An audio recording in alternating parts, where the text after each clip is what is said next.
Okay, we are into our second lesson for Chapter 8, Solving Linear Equations. Hopefully Lesson 1 was good to you. You were okay with it. We are still going to continue to work with fractions, decimals, rational numbers. So making sure that you are good at working with them. So the first part of this lesson is helping you remember some fraction operations as well as some one-step equation stuff. Okay, so just as a quick review, these first three I'm going to ask you to solve and then verify your solution. So remember, we have 4 times q. We need to isolate the variable by doing the opposite operation. So if it's being multiplied by 4, we're going to divide by 4 on both sides. So q, remember, if we are dividing a fraction, we multiply by the reciprocal. Same gives us the same answer. And we get -5 over 24. Okay, I'm going to be looking to see if you have verified on your own. So I'll help you solve these, but you're going to need to show me how you verified them. Looking at the second one, we're dividing by 3, so the opposite is timesing by 3.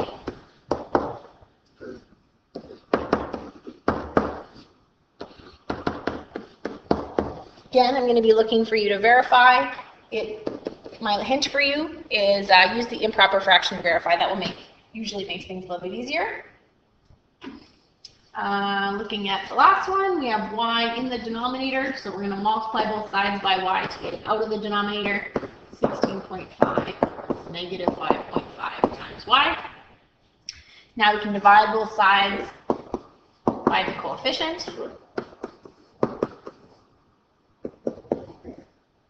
So we get a -2.818181, so it's 2.81 repeating. If we put that into fraction, it would give us -2 and 9/11. Okay, but again, you can substitute 2.81 and it should be pretty close for you. Okay. So again, I'm going to be checking for you to have done that verification.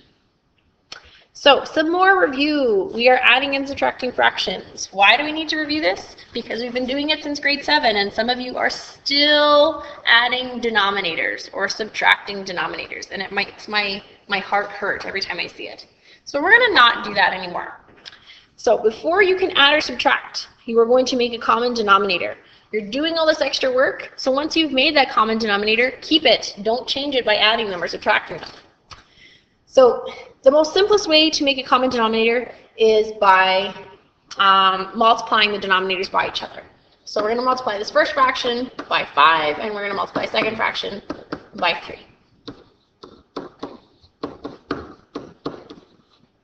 Common denominators, now we can add them. We're dealing with the same size pieces.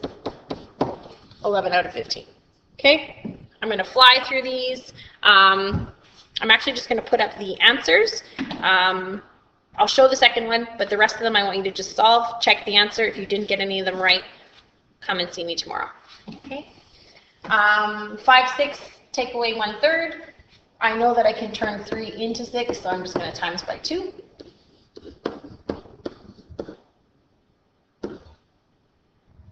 Okay.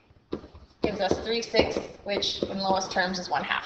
So making sure all your fractions are in lowest terms, because I'm going to write the answer in lowest terms or proper form, which might be a mixed number. So you need to be able to know if what you've got matches that. For C, you are subtracting, so you should get -1 and 1/28. For D, you are adding, make sure you get a common denominator, you should get 1 and 17 over 28. For E, you're subtracting, and this is a negative, so keep that in mind. You should get 1 and 7/15. And for the last one, we're adding, and you should get 2 and 5/9. Okay, so I'm not looking for your answer on these ones. I'm going to be checking for your work. No work, no credit, and then I give you lots more fraction practice to prove to me you can do it. So just do these ones. Okay, the good part. So we're solving 2-step equations. We did these last year, but what I want you to remember is that we need to isolate the variable. And so we want to start clearing away the things that are furthest from the variable, like the constants or the things that are being added, and then work our way closer and then deal with the coefficients or the multipliers to get the variable by itself. If we start dividing first, sometimes it works, but sometimes it makes our life a lot more difficult than it needs to be. So just kind of as a rule, let's follow BEDMAS backwards. Get rid of any of the adding or subtracting, any of those constants first, before we deal with the multiplier or the coefficient. So 3y minus 5, identify my variable. My variable is y. It's being multiplied by 3 and it's being subtracted by 5. So I need to deal with the times by 3 and I need to deal with the subtract 5, but I'm going to deal with the subtract by 5 first by using the opposite operation. So I'm going to add 5 to both sides.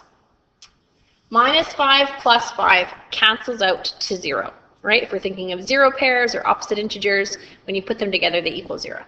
So now we get 3y equals 15. Now I can deal with that timesing piece by dividing both sides by the coefficient, and we get a y equals 5. Okay, and if we just do a quick check, 3 times 5 is 15, take away 5 is 10. So yes, that does work for our answer. Moving to the second one, we have 5 times r plus 7. So our variable is r. It's being multiplied by 5 and added by 7. So we need to undo the add 7 and we need to undo the times 5. We're going to undo the plus 7 first. 7 plus 7 gives us 0, so we get 5r plus 0 equals 22, take away 7, which is 15. Okay. Undo the multiply by doing the opposite, which is divide both sides by 5. So then we get r's value of 3.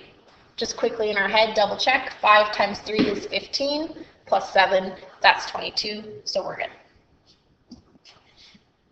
Next one, x divided by 2 plus 5 equals 20. So again, there's our variable x. It's being divided and it's being added. So we need to get rid of the adding before we get rid of the dividing. So opposite of plus 5 is subtract 5. X divided by 2 plus 0 equals 15. Opposite of divide by 2, we're going to times both sides by 2. So x equals 30. Just quickly in my head, 30 divided by 2 is 15. 15 plus 5 is 20. So that one works. So we're doing the exact same thing here. Two-step equation. However, we do have rational numbers. So we're dealing with fractions and decimals now. Okay? Sometimes you can turn your number into decimals and it makes your life a lot easier. So sometimes we work with them as fractions. So I'm going to show you kind of both examples. You decide what you want to use, just make sure it's appropriate for the situation. Okay, so 2x plus 1/10 equals 3/5. I'm going to solve this one as fractions. I'm noticing that the denominator is 10, so I'm actually going to change the 3/5 into a denominator of 10. So I'm going to multiply by 2 and get 6 out of 10. Okay, so 2x plus 1/10 equals 6/10. Same value, equivalent fraction, just with the same denominator now. So now I can get rid of this plus 1/10 by minusing 1/10 on both sides. So 2x plus 0 equals 6/10 minus 1/10, which gives us 5/10. Okay, I could also show 5/10 as half by dividing top and bottom by 5. So 2x equals half. So we're timesing by 2. We're going to divide by 2. Okay, so that's the same as x 1/2 divided by 2. Kiss and flip. So that's times a half. So x equals 1/4, or 1/4. Okay, so that's keeping everything as fractions. In the second example, I am going to show you keeping everything as a decimal. Okay, so when a denominator is 2 or 4, I know that they make a decimal. So I'm going to put them in decimal form. So instead of 1/2k, I'm going to put 0.5k minus 0.5 equals negative 1.75. 3 divided by 4 is 75, and the negative 1 goes in front. Okay, not so bad. So now I'm going to solve it just like a regular two-step, as if there were no decimals. So plus 0.5 plus 0.5, 0.5k equals negative 1.25. Okay, if you want to think of that as 50, like 50 cents, maybe that makes it easier. And then divide by 0.5, both sides. So k equals negative 2.5. If we wanted to put it back into a fraction, k equals negative 2.5, because 0.5 is half. So that's how we could solve as a decimal. A third option for you is noticing, let's get rid of the fractions altogether. So thinking about, okay, what do I need to multiply everything by to get rid of the denominator? Well, I have 2 over 1, so there really is no denominator with the y. 1/2, I would need to multiply that by 2 or some other even number. And 3/4, I would need to multiply it by 4. So I'm going to multiply this whole equation by 4 over 1. Okay, so kind of like it's a coefficient up front. I'm just making the whole equation 4 times bigger. So I'm going to go 4 times 2y. So 4 times 2, that gives me 8y over 1, plus 4 times 1, that gives me 4 divided by 2, gives me positive 2. 4 times 3 is 12, divided by 4 is just 3. So the 4's technically cancel each other out. So now we have 8y plus 2 equals 3. Well, that's kind of easy to deal with. So again, isolate my variable, work backwards BEDMAS, subtract 2 on both sides first. So then we get 8y plus 0 equals 1. 8 times y, do the opposite, divide by 8. So y equals 1/8. Okay, so again, we ended up with a decimal in the end, but when we had to do any of the adding or subtracting, we ended up with a whole number instead. Okay, so for these last 3 questions, I'm going to say solve them how you like. The first one is still in fraction form, so decide for yourself, are you going to leave it in fraction form and solve with common denominators? Like the first example, are you going to turn it into decimals? Is it something that you can turn into decimals, or maybe are they repeating decimals, or are they non-terminating decimals? That could be annoying, and then this method won't work. Or is it something like you want to do like letter C, where we got rid of the denominators altogether? So think about what you would need to multiply to make that happen. E and F, I've been very nice to you. They are decimals already, so hopefully they're nice and easy to solve. I will check these 3 from you tomorrow.